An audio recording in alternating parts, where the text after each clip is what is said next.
What's going on, guys? Today I'm going to show you this solo zombies bot lobby method on Citadelle so you can get unlimited headshots and critical kills and grind through those zombies camos even faster. With that said, let's get right into it. Alright, so in order to do this glitch, you're going to want to have the Aether Shroud field upgrade unlocked with the burst dash augment. You'll also need to have Casimirs and mutant injections unlocked, as well as have at least one anywhere but here gobblegum. You're going to load into standard mode on Citadelle. As usual, the first thing you have to do is open up Pack-a-Punch. Then wait till round 10 for the helmet zombie to appear, take him out, and grab the stamp that he drops. Now before you go any further, make sure you have enough salvage to craft a Casimir. If you want to get your salvage up faster, make sure to pick up the Vulture Aid perk, as well as putting a suppressor on your weapon to drop even more salvage. Now once you have your Casimir, go ahead and pick up the sword from the Lion Knight, and then take out the 4 glowing parasites. You're going to want to take them out one at a time, and each time your sword glows, hit the line door and you'll see a symbol appear. Now just repeat this process until all 4 symbols are on the door, and then we can go inside. If you want to unlock Dark Matter, Abyss, and Nebula camos in Black Ops 6, or grind them super fast in bot lobbies, be sure to check out my friends over at Mitch Cactus. They're the biggest and most reliable on everything Call of Duty, and they can help you with weekly events, and rare bundle codes for Xbox, PlayStation, and PC. As gamers, we want to make sure we're getting the most legitimate services possible, and at Mitch Cactus, that's exactly what they do. They have over 15,000 verified Trustpilot reviews, as well as thousands of personalized vouchers. So definitely check out all the great deals and services over at Mitch Cactus, the go-to for all things Call of Duty, and use my special discount code Viking for 5% off. Once inside, approach the pedestal, and go ahead and throw your Casimir somewhere on the ground. Now immediately insert your sword, and as soon as you see a wrong symbol, shoot it, and as soon as you do and you know it's going back into the pedestal, immediately jump into the Casimir. In order to be teleported outside, you have to jump into the Casimir, you can't just walk into it. Now if you did this correctly, you can see on your map that there are still zombies spawning inside of the sword room. Once you know you have that done, go ahead and progress the rounds until you have enough salvage to craft a mutant injection. Or if you happen to get lucky and one of the special zombies drops it, just go ahead and pick that up, and you'll be good to move on to the next step. Once you have your mutant injection, this next step is important. You're going to have to go back to the cannon that we opened the main gates with, jump inside, and it'll shoot you back to spawn. You're going to need to do this because it'll break the barrier on top of the roof that we're going to have to get onto. Now once you're back at spawn, you can go right here on the fountain like I am, and line yourself up just over to the left, and as far back as you can, because we're going to have to move forward before we use Aether Shroud. Now line up your crosshairs as close as you can to what you see on the screen, and you're going to want to sprint forward, then use your Aether Shroud and jump. It should almost be all in one motion, and you will have to do it quickly in order for it to work. So remember, it's sprint forward, Aether Shroud, and then jump. You should be jumping right away after using the Aether Shroud. It does take a little bit of practice, but once you figure it out, you should be able to get this pretty consistently.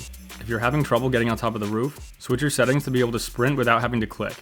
Now once you're on top of the roof, there are going to be some death barriers, but if you just follow the path like I am, you come up onto the peak of the roof, and head over in this direction, and you're going to want to sprint and jump until you get on top of this invisible barrier. Now once you get on top of the barrier, you're going to want to slowly move over to your left until you can't go anymore, and then inch forward until you drop off of the roof right in this area. If you start taking damage, you can immediately use your mutant injection. Now just follow my exact path, walk over to these stairs, jump over onto the railing, turn around and jump over into this area with these bushes. Now just follow me up to these rocks. You want to shimmy yourself until you're inside this rock and you can almost see through it. When you're in this area, you should stop hearing the death barrier sound, which means you're in a fine spot and you can go ahead and leave your mutant injection. If you want to make sure you're in the right spot, just look up in the top left of my screen, and on the map, you'll see that I'm right next to the gate where one of the oil traps is. As long as you're close enough in this spot, you should be fine. Now once your mutant injection ends, go ahead and go prone, and you should be able to see exactly what I'm looking at. You can actually see inside of the sword room, and from here you're going to be able to shoot wrong symbols, so you can pile up as many zombies as possible inside of the room. This way we can glitch the spawns, where we should have almost no zombies spawning outside with us, and only zombies spawning inside of the room. Now just keep shooting wrong symbols until you see the sword room is almost filled. You'll be able to see the 2 areas where zombies are spawning, just below the sword room, and over to the left. Now you can actually move yourself left and right inside of this rock, but you want to be careful not to move forward, because if you move forward too much, you're going to fall underneath the map where there are a ton of death barriers, and it may be difficult to find your way out without dying. So if you can, try not to move too much, and while you're shooting all these wrong symbols, you may get an AFK kick timer to pop up, and if that happens, just go ahead and kill one of the zombies inside of the sword room. That should reset the timer and allow you to keep shooting wrong symbols until you have the amount you need. Also, it's possible that the round may end, but that's okay, because it's not going to change what we're doing. Now once you feel like you have the room filled, we're going to use our anywhere but here gobblegum to get ourselves back onto the map. Now once you're back, head inside of the castle and start searching for those breakable crates that sometimes have salvage or parasites inside. If everything is set up correctly, you shouldn't be finding anything but salvage until you find the one breakable crate that when you shoot it or break it open, nothing pops out of it, and that's the one we're looking for. You should notice that after you shoot it and nothing comes out, it should reappear within a couple seconds, and you shouldn't be able to break it anymore. You should now have the bot lobby active. If it's active, you should be able to hear zombies spawning in and dying. However, if it's not happening for you, just go ahead and speak to craft. Now, even if these zombies aren't spawning infinitely at their spawn locations, you're still going to be able to go back over to the lion door and use your upgraded weapon to shoot through the lion door and get all the headshots you need. Now these zombies are going to spawn infinitely inside of the sword room, and you can continue to get unlimited headshots and critical kills with whatever weapon you're using. If you finish one of those weapons, you can go ahead and hit the box or find a way to get whatever gun you need, upgrade it, and come back and do the same thing. There's also an ammo crate just off to the left of the lion door, so you should never worry about running out of ammo. At this point, you're good to get your unlimited headshots, so you can rank up your guns and earn those zombies camos. And the best part is the round should never end, and you can do this as long as you want. Now there are a couple things I want to mention. Occasionally, a zombie will spawn outside with you, but don't worry because they shouldn't attack you. They'll kind of just stand nearby the sword room door, completely unaware of you, and sure, you can kill them if you want. You can also leave them there because it's kind of funny that they have no idea what they're doing.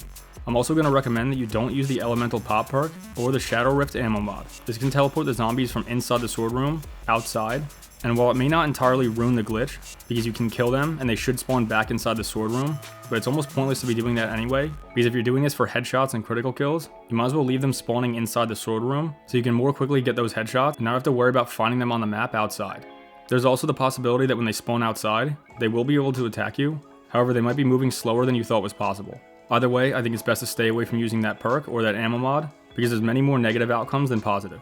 And lastly, and probably the most important, make sure to switch out your line sword for either any other sword or simply just give it back to the knight that you got it from inside the dining hall, because if you reload near the sword room or accidentally interact with the door and go inside, the glitch is going to end when you come back out.